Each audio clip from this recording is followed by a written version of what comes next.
Assalamu alaikum, brothers and sisters. So, Chai with my Bhai is back, and Alhamdulillah, this time season 3 is going to be available on the podcast app, both on Android and Apple devices. So, if you're on either of those, then click the link below, inshallah. Subscribe to the podcast. I promise you, you're not going to want to miss it.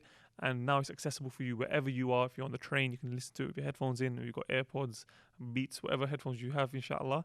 You can listen to it wherever you are, whenever you want, inshallah. And if you're watching on YouTube, as always, just remember you can watch the video.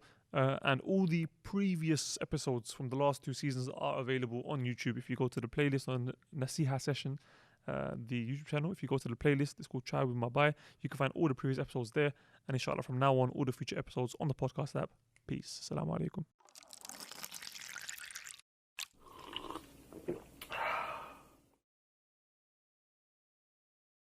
Bismillah, alhamdulillah, wassalatu wassalamu ala rasulillah, amma ba'd. Assalamu alaikum wa rahmatullahi wa barakatuhu, brothers and sisters.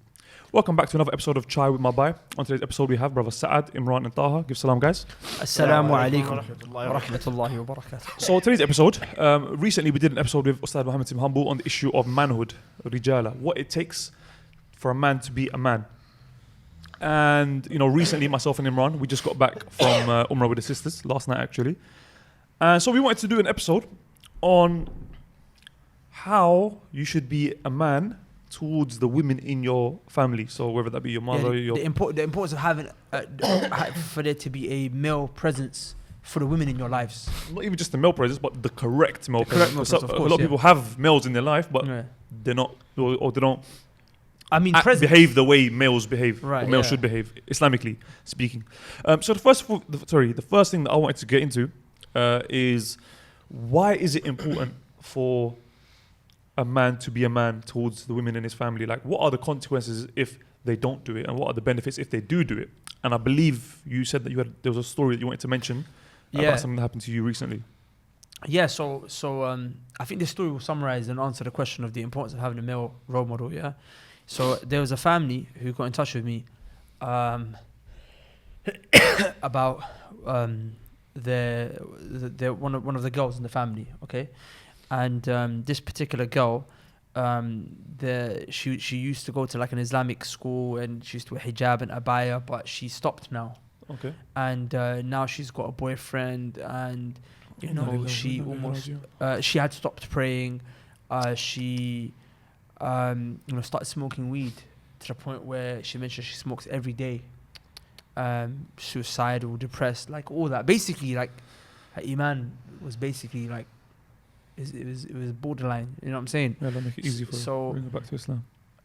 Upon investigating the situation, what had become apparent to me was that this sister was really suffering from the absence of a male role model in her life, and that's one of the reasons why she was acting in the way that she was acting. Her father. How did you reach that conclusion? Say that again? What made you think that, or how did you reach that conclusion? So, you see, women, when they don't experience the love of a male role model, naturally as human beings, we need certain things. Yeah. For women, they need the love of a male figure. Okay. This is a biological, psychological construct that's deep and innate within the psyche of a woman. That women need the love, the attention, the affirmation of a male figure. Does that make sense? Now, there's different men, and they need attention from them in different ways. They need that void that's within them fulfilled in different ways. Okay. Does that make sense? Yep. So there's a way which the father does, which the husband will never be able to, and there is a way that the husband does, which obviously the father will not be able to do. If the father is lacking in giving love to the daughter and attention and time to the daughter in a way that she needs, then she will seek that through another man. Does that make sense? Yep. And if that man is there to prey on women, or he's not a good guy, or he's there to take advantage of vulnerable women, or whatever have you, then that never works out well. Does that make sense? Yep. And she keeps trying to find fulfillment for the absence of a father in a man who's her boyfriend. Does that make sense? Yes. Or her husband. And the kind of love is different anyway. So a woman who never got the love of a father will always be unfulfilled, even if she got the love of a husband later on. Yeah. And a woman who got the love of a husband, not a father, would always be lacking, even though she got the love of a loving husband. Does that make sense? Some more than others, different scales and ends of the spectrum and how it affects people. And some come out absolutely normal and perfect without either. But the point is that this is general rule of thumb. Does that make sense? So this particular sister, she kind of went for this brother who is the kind of guy that she probably wouldn't have gone for when she was practicing, when hijab were in abaya. But like, you know what it is? I always say this to brothers, innit? To fathers. I say, be careful how you treat your daughters. Because if you don't tell her I love you, and you don't tell her you're my princess and I value you and you're important to me, and you don't show her that love, she needs it. You have to understand. Like, she naturally, Allah created her with a natural need for that affection. It's nothing wrong. Doesn't mean she's deficient. Allah created a man with needs. Allah created women with needs. And this is part of a human need, which is to feel fulfilled, to feel that love of a male figure in their life. If you don't give it to her, she will find it.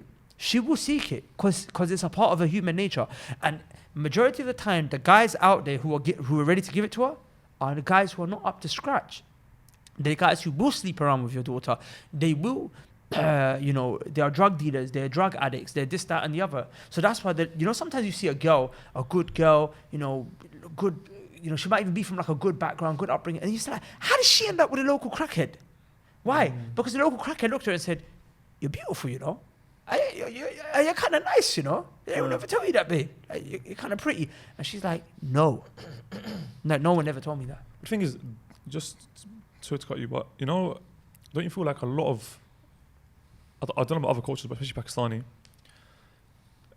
if your father's from back home, which a lot of people are second generation, meaning their fathers were the ones to come to this country, it's not normal for a father to have a close or intimate relationship with their daughters. It's just kind of like, "Assalamu alaikum, how you dad, you're not right, go upstairs." It's not one of them where you sit together, like you mentioned before, like the dad needs to say, "I love you."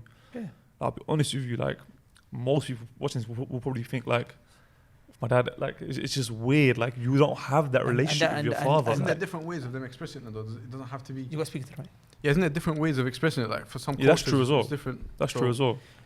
Yeah, I mean, I can't speak for all cultures, but wherever the way of expressing it, and it's not just about the cultural way to express it, it's the way your daughter receives love. Remember we spoke about the 5 love languages in different videos that we've done, which I don't really want to go into right now. The point is that it's really wrong to have that back home Asian mentality of, not going to show love to my daughters. It reminds me of a hadith of the Prophet. It's not even show love. I believe they do believe that they're showing love, but it's just like, for them, it's just I'll be honest, a lot of them... That's a bit like... Nah, a lot of them don't really show love, I'll be honest with you. No, but I'm saying, they don't show it, but they believe that they are. Don't you think? Servicing, yeah, but they'll think the fact that I'm working, that's me, like I'm doing my bit for the house. Like, that is my love. Do you understand? Look, yes and no, I understand, because as a man, I understand, like, if I go home and I've worked a whole day and I don't get appreciated for the work and I get told, "Oh, you don't show me love," or this, that, and the other, I would be like, that. Yeah, it is how I show my love, by servicing the family. But I'm saying, but there's specific needs. Like, for a dad to hardly ever tell his daughter, like, "You're important to me. I love you. I care for you." Do you see what I'm saying? I'm saying, if you don't, regardless of how hard you work or whatever you do, another man will. Yeah. And when that man does, and he's not got good intentions, or maybe he's got good intentions, but he's not the ideal man for your daughter, then what's gonna happen is that, bro, you just put her into very, very wrong hands. So anyway, carrying on the story with this particular sister, like, it was clear, like her dad had not been around, her brother and her really don't get on, because look, a lot of times sisters don't have dads. Maybe their dads are not around, but they have brothers. And then the responsibility falls on the brother. The brother can play the role of the dad, and so as fill in that gap. And that's something that brothers need to be attentive to and understand, that if their sister is in that situation, they need to play that role, because this particular brother was the relationship so bad, he beat his sister up a couple times. So ever since that happened, she just fell off deen, man. She was like, and obviously then she went towards his brother, this guy that she's in a relationship with. And basically, when it became really real, and why I wanted to do this topic was because literally I remember the day before we left for the sisters' Umrah trip, there was a last minute cancellation, and it was a sister who wanted to bring for cinematography, and we'd already paid for the ticket, right? So we were going to lose that ticket, and we said, look, we might as well give this ticket away to someone who really kind of needs it, So we got in touch with the sister saying, look, there's a ticket there, it's available, it's being paid for, right? All you need is a mahram to come. Yeah.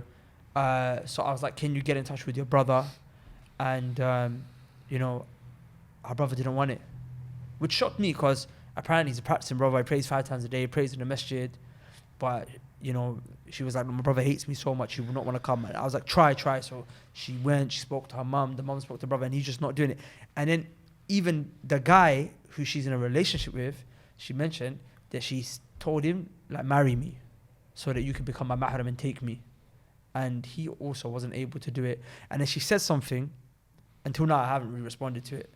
I don't really know, like, it's just a very sad thing. She was like, I wish I had one man in my life that I could rely upon.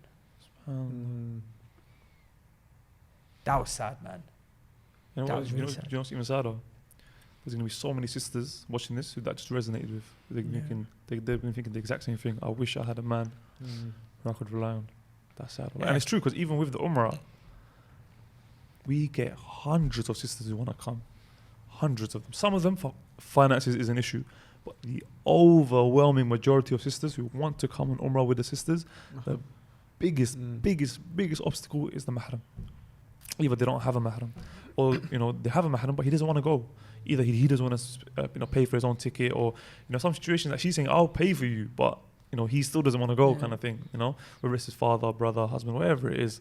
And it's just sad, you know, that sisters, they don't have, you know, a man, you know, as in the Quran, that we made the men as the guardians, as the protectors of women. He wants to stand for the الرجال قوامون على النساء. Yeah, and It's to stand for the rights of the women. of the women. And it's sad, and that's why you find things like feminism, and you know, women are attracted to that. Why? Because they don't have people, you know, men that are near them fighting for those rights. Rather, those men are trying to oppress those rights so they themselves can, you know, dominate, or you know, whatever it is, you know, you take advantage. And it's sad. It's so sad, wallahi. And we're seeing those mahrams that came on the Umrah trip and the way they were with their daughters, sisters, whatever it was, and that was just beautiful, man. For me, and see, that's the point. Like, when you see that contrast, because obviously we did do the Umrah trip. yeah, It was sold out. yeah, And that meant that every girl there had to have a mahram with yeah, her. So obviously seeing the sisters and seeing their mahrams, yeah. like, I could see why these sisters, Allah Barak, they turned out like good. yeah. Like on this trip there was no issues, no dramas, like no petty things, like no, it was all smooth. It was like it was a perfect trip. It was even better than brothers trips in terms of Nothing going wrong. yeah, nothing going wrong. Allah Like, Barak. and the girls all got on, and the mahrams all got on, and you could see it's because. And I clocked it first day. I remember I said it to the sisters in interactive session. I said, be grateful to your mahrams. I said, because the men that you have in your life that brought you here, I can see 100%.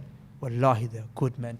Yeah. Value that, because there's girls, they do not have men like that. Like, even one sister, she came with her uncle. With an Like, uncle, I was about to say that. Yeah, like, it's normal with dad, brother, husband, but your uncle, as in, like, when we say uncle, mean like your, you know, maternal, like actual mum's uncle. brother. Yeah. We're not talking about Uncle not from talking about, you know, uncle from down the No, road, mahram, you know, a real mahram. uncle, yeah, but a A real real mahram, and uncle. So, and I was just like, And that's lovely. and he had an amazing relationship with his nieces. Always, you know, going out to eat, doing this, doing that, and it's just But like, it was it's lovely. so nice to see It was that. lovely. And he's got his own family. Remember, he was telling us, so he's got his own family, Yeah. and he was actually in the middle of moving house. That I don't know if maybe this might be the person, but it's calm. Like, no one knows who he's talking about. But he told us he was actually in the process of moving house at the time. Like, while he was at the airport, he was telling us, yeah, like, literally, I've left my wife, my children. Obviously, he's got family members that are helping.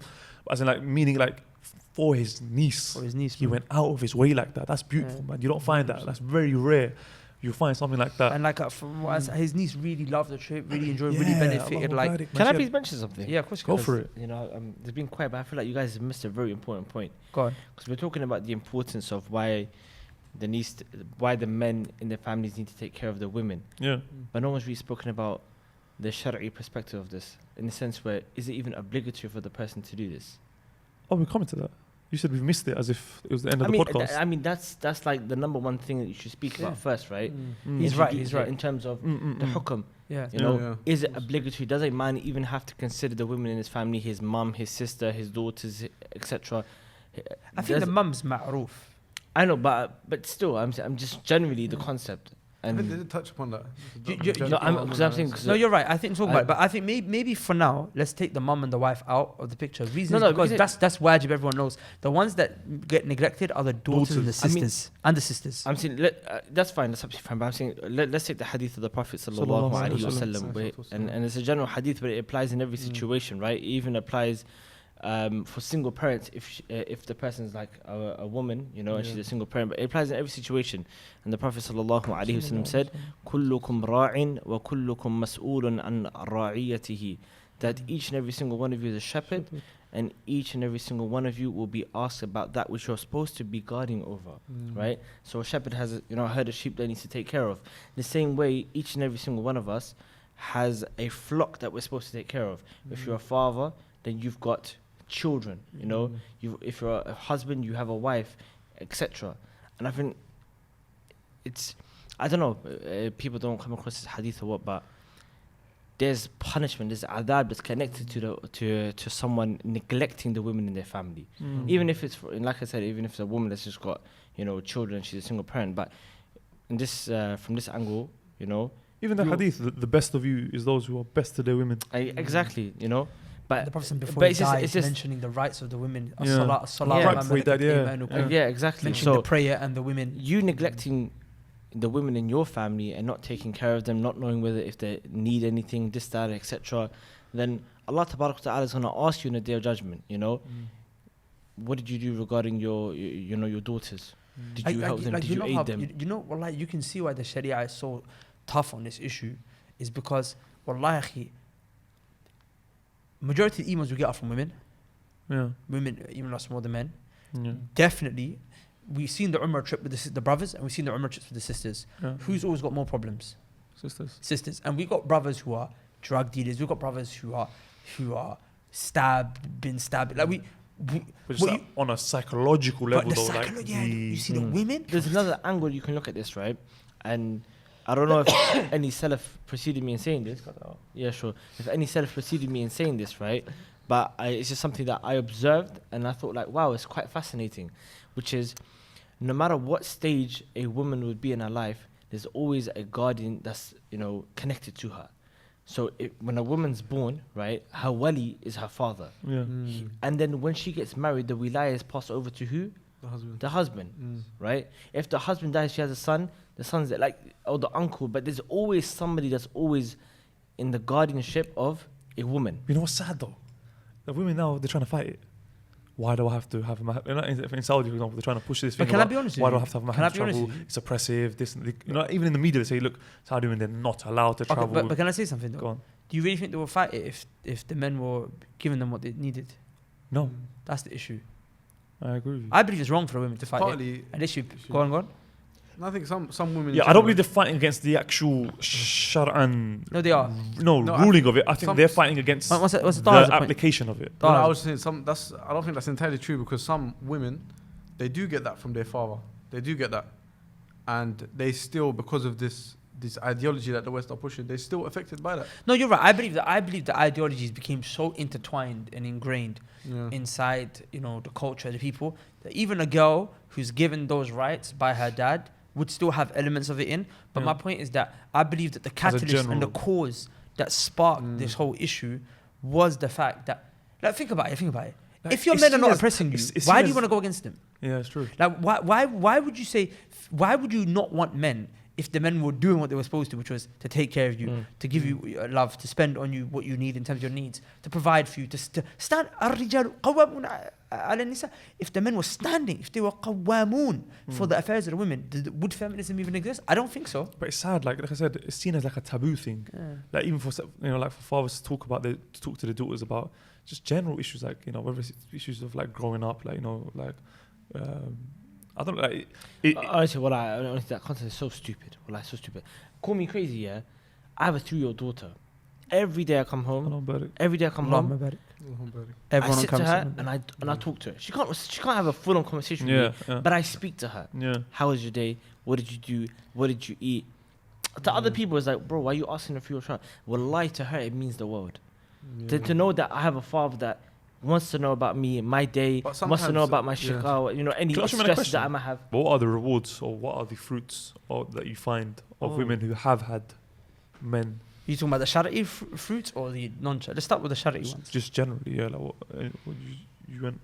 I thought you were going to say something. What are like, the fruits that you see when a man is a man to the women in his family? As in, Well, I mean, let's talk about the fruits for the man himself. go for Okay, it. the fruits for him.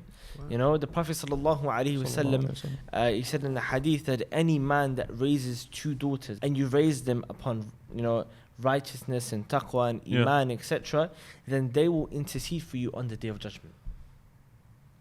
They will be they will come as intercessors for you on the day of judgment to protect you from the punishment, to protect you from falling into Jahannam. So first and foremost, you know, there's So they're path to Jannah, basically. it's a path to Jannah. Not only that, in the hadith of the Prophet sallallahu alaihi wasallam said, when a person passes away, then all of his what's the hadith? That all of his A'mal. all of his actions are Actions are disconnected, disconnected. except, and from one of them is a righteous child that they left behind. Because if you're able to take care of the women in your family, right? I'm talking from the angle of a father to a daughter, right? If you're able to raise your children correctly and your daughter upon righteousness and taqwa, then because of that iman that you've built in them and the tarbiyah that you've given to them, they, inshallah ta'ala, they're going to be, you know, mustaqim. They're going to have thabat, you know, on the day-to-day life. So when you pass away, the good that they do, the dua that they make for you, it all goes on your scale. So that's from the angle of the father, right, or the guy. Like he has a lot of benefits he can take from this, you know. And just a newsflash for the dads. In order for you to raise righteous daughters, you need to be there in their life. But what about, for example, you have fathers who, for the first 10 years of their daughter's life, showering them with gifts, showing them love. But I feel like it's always after that stage, maybe after the daughter hits, you know, puberty, she gets a bit older. That's when the father kind of like pulls out a bit, and he lets the mother do kind of most of the work. I think at that time the dad needs to be there more Yeah, than man, ever. You that's know why? when But I think that's what normally happens though. That's what normally I happens. can understand for the first 10 years you wanted to take a break and you let the woman take it, you let your wife take Okay, care it's of more it. strategical now. So Uh-huh. so the father's kind of being there when he doesn't need to, but then when he's actually needed, he I kind mean, of, in essence, when the child's 1, 2, 3, like you having a bit of absence, it's not really going to harm the child that much. There's not a lot they're going to remember when they're 1, even 2, even 3. They barely have any memories when they get older. I'm not sure if you guys have any memories when you were 3 years old. I think my earliest memory was I have a when memory when I was 4 3 years old. with I my have grandma. one. She was taking me to Woolworths to buy Lego. Do you remember Woolworths? Yeah, Woolworth. Allah have mercy on her. Rahmatullah. the earliest memories when I was like 9 years old. I remember when I was 3 I have a or memory when I was 3. 4. I remember. What's your I have memory? loads What's your of memory? memories. quickly? My memories when I was 4 are only my grandma. Basically, I'll tell you what it was. Yeah, I used to play a game with my sisters, right, which is basically called prison. So I remember, like, what we used to do: Flip over the table. flip on the table, put you on the prison, and then we took it from Monopoly, innit? So my that dad, game? Obviously, we don't play dice games. Are you you know. sure that's a Yes. game? Huh? No, You I sure was a it's a kid, game? innit? I was serious. So they used to put me in the prison. Sounds like oppression or torture. Yeah. I used to go to prison. And I used to be And the one judge. day, my dad came home and he walked into the room. He said, "What are you playing?" I said, "Prison." Wallahi, my dad, the way wallahi, I don't forget that day. I don't forget that day. Yeah, Because he didn't like the concept. Why are you playing games about prison? there's Like, it's a. manus. I have a similar Astaghfirullah. memory. Alhamdulillah. Back in those days. I have a memory that Yeah. I will never forget. Even I think it's for the same reason as you. Where I think it was I was young, maybe 3, maybe 4, and I was at my granddad's house, and it was one of my first cousins. It was her birthday, and she must have been in the garden, or whatever, and I must have gone there. And I don't know. I was young. Again, repeat. I was young, and I need to go to the toilet in it.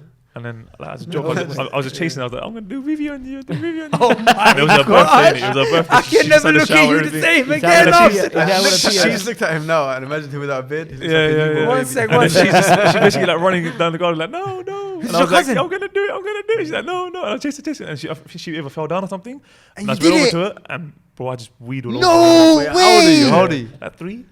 Are you sure? Yeah, I'm sure it was 3. Wow. Something like 3, 4. And then the way my mum beat me that day, I will never forget for the rest of my life. That's the one memory I have. Like, bro, I came out that day. Start imagining that. Dog, Yeah. cut this The up whole as a birthday. Instagram The whole clip. birthday, I was just there, That bro. sounds Like, mad. bro, my mum took me to the conservatory. The conservatory's not even there anymore. Alhamdulillah. Like, I don't even think they should go out in the public. Yeah, bro. Someone That is just mad. Bro, make it yeah, some yeah, yeah. mad What? thing. Was yeah, that day, my mum that in disciplined the me, mission? man. 3 years old, huh? that in the mission? The masjid is at my granddad's house. Yeah. Yo, Yeah. That was mad. man say I peed on my cousin. But yeah, the point is that I don't have many I know memories. 3-year-olds do that some young. madness in the masjid. There's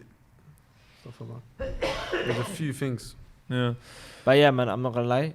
Did Certain you hear man about need to man that? up, Side innit? point, there's an imam who's like, you shouldn't bring your kids to the masjid. Do Why? you think that's a Why, a fair why? point? Why? Just being loud and stuff like that. Like 3 years old, 4 years old. I don't know, but that's not really the The topic of Prophet discussion today. ﷺ used to pray No, I think it's relevant because that's you can bring your daughters. Hussein, they used to, put on the garment of the Prophet ﷺ and then climb upon him. I'll be honest with you, as annoying and frustrating it is having kids like crying Can I and tell you screaming in the something? masjid, it's needed. Take it from Really? a person that's got a child, right? You didn't want things to The come to the sessions. tarbiyah of the child is a different Just level the when you bring them sessions. to the masjid. It's My a controlled father. environment. But My in the father. masjid, you can't control it, man. And it's good. There's no of which. I'll tell you why. The reason was because in that situation, there's someone to take care of the child. That's why Some people say I wanted to request it because of the situation. But in a masjid, you can never stop it. And if you do stop it, then the women, most likely, who are mothers, they can't come and seek knowledge. So it really and truly, In fact, I actually think masajid should fix up facilitate and make yeah, a and creche. facilitate something creches. cool. Creches, Yeah, there should be right. creches in the Well, masjid. why wouldn't you want a child to be in the masjid? Doesn't make sense. They can employ me as a nanny. I don't mind. The fruits and times of the dunya is that number one, you're going to have a relationship with your daughter, she's going to have a relationship with you. But for her, she's going to be, number one, she's not going to be insecure. She's going to be very secure. And if you look at the overwhelming majority of social problems and psychological issues that women have nowadays, it's It's because due of to insecurities and anxieties that are connected to those insecurities. Does that Yeah. make sense? So true. So she will not have, like when you look at a woman who's got a dad who's been there, more often than not, you will see that she does not have these issues. Like when you see a woman who's like well put together, she's alambic in terms of like her character, her like she doesn't have much issues. You Yeah. know that she had a good relationship with her dad or her brother. Yeah. And there was or stepdad or someone was there Yeah. throughout the process. Even on the trip, we had a stepdad. Say that again? Even on the trip, we had a stepdad. He came on the trip, and we had two stepdads. On the trip. Oh yeah, it Yeah, is. two Yeah, I'm stepdads. Well, I mean, he was the dad for his daughter. We Yeah, for but her. stepdad I was was going to there. say that before you say that, I was going to say, what if? Okay, look, there's a father. He's got Yeah. a daughter. Yeah. He's neglected her. Yeah. Or neglected her. Sorry. Now he's reached that stage. He's seen that. Okay, you know what? I need It's to fix actually up. affected her. She's got insecurities. Da, da, da. He didn't realize that it was gonna take this much of an effect. Maybe he's working overtime. Da, da, da, whatever. His life is busy. Yeah. Now, what does he do to fix that? What does he do to, Okay, this So- is a very solve good, that. very good point that you just mentioned here, because some men will think, oh, it's too late. Too late, yeah. And I'll tell you one thing, you never know the too late. issue of being an absent father? Oh, trust me, that's something that girls very seldom get over. And even if you're a 60-year-old man and your daughter's 40 years old with kids still and fix her things, man. daughter's about to have a kid on the way, trust me, she is going to mean the world to her Yeah. for you to go there to her and have that 100%. relationship with her. Yeah. Even look, it's wrong, by the way. Some girls, because of the absence of their fathers, They become start a bit awkward, right? well, not just awkward, they start to kind of not give their fathers their rights, which is wrong because he's still your dad at the end of the day. And the Yeah. Sharia is the Sharia, right? The same way you have rights over him, he has rights over you, right? But the point is that even if a dad feels that the daughter's pushing me away, don't. Just keep going. Keep trying. Keep making that effort, because sometimes it's just those years of pain have built up a wall. You get me? And wallahi, man, I think, wallahi, I'll be honest with you, this concept of daughters and sisters and Yeah. women, wallahi, is so important, man. Like, wallahi, they really are fragile vessels. That, as the Prophet ﷺ said, they're made from a bent rib. If you try and Just try and snap it too much. If you try and bend it too much, it's going to snap. And if you leave it, it's going to remain bent. Wallahi, people have to fear Allah with regards to the women. Literally, they have to fear Allah Azza wa Jal with regards to the women.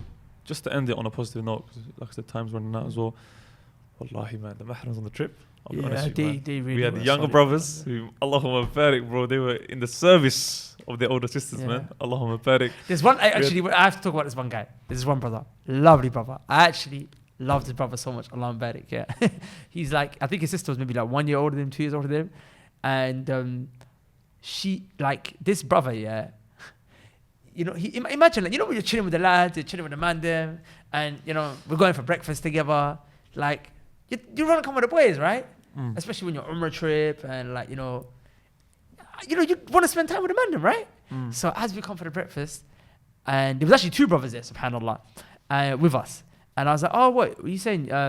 You're not coming up for breakfast?" And the guy was like, "Oh no, I'm just waiting for my sister." And I looked at the other guy, "What about you?" He's like, "Yeah, I'm just waiting for my sister. We're gonna do breakfast together." I looked at these 2 boys. I said, "Allahumma." Good younger brothers. I mean, the audio's still playing in it. It's just gonna come out a little. Like, I was like, "Allahumma barik." These 2 brothers, Allahumma barik, are good younger brothers. And then every time, like every opportunity, he's just with his sister. Yeah. He was just with his sister. It was so nice. It was so nice. There's another brother like that as well. He's younger brother as well. Not that much younger, but he always taking care, like making sure she's okay, everything, this, that, whatnot. Like, they were all like that, to good be brothers, honest. man. They were all like that, Allah. I remember, for example, some of the sisters. Well done. Some of the sisters. No, honestly. Yeah. Like, sometimes these need to be told as well so they can keep going. Yeah. Well done. You guys are doing a good job, man. They'll be a good, they were huge. Even there was one uncle, it was really nice where he done, like, basically, you know, obviously towards the end, one of the rooms got done very late because the people who stayed in the room before in the hotel, they mashed up the room and they left late. So then the hotel took a bit of time to get it done. Yeah, so obviously, don't worry, we upgraded them to suites in Mecca and Medina because it is a 5-star Umrah service at the end of the day. So I got them free room service as well. Free room service. And what's that? They got upgraded to a banging room in Mecca, What bro. about the penthouse? In Mecca. Say that Is again? that the The penthouse? penthouse. No, We need to do a separate Chama Bay on the penthouse, bro. No, I don't want to talk about penthouse. Let's show them. Last time I got evil eye. Let's just show them a quick. Last time I got evil eye, this time I might die, akhi. Last time Let's just show them a quick snippet of the penthouse. No.